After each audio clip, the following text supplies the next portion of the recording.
Mga ka-rides, si Jerbal ito nagbabalik. Di na natin napakita kung paano natin tinanggal o kinalas ang kaliwang parte ng fork assembly. Ngayon, i-demo natin dito sa kanan parte ng fork assembly. May pinapakita tayong isang modified na DIY tools pang-kontra sa pagigpit at pagtanggal na kasyang-kasya lang doon sa damper rod groove niya sa unahan na yan na nakita natin, para kahit anong pihit o paluwag o pahigpit hindi siya sumasama. Yun yung ginagawa natin na DIY. Ngayon ipapasok natin doon yan sa loob na saktong-sakto sa haba yan ng haba ng tubo na kakapit doon sa unahang bahagi ng damper rod.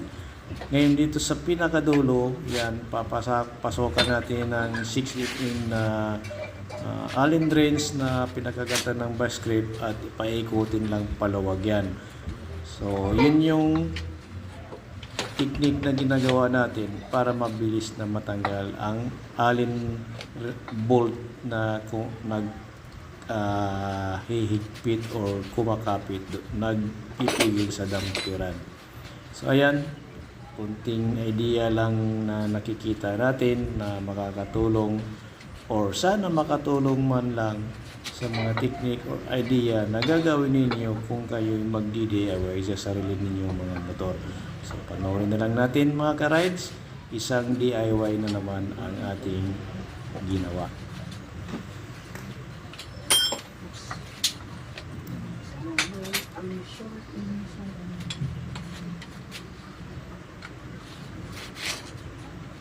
Ayan, madali na natin yung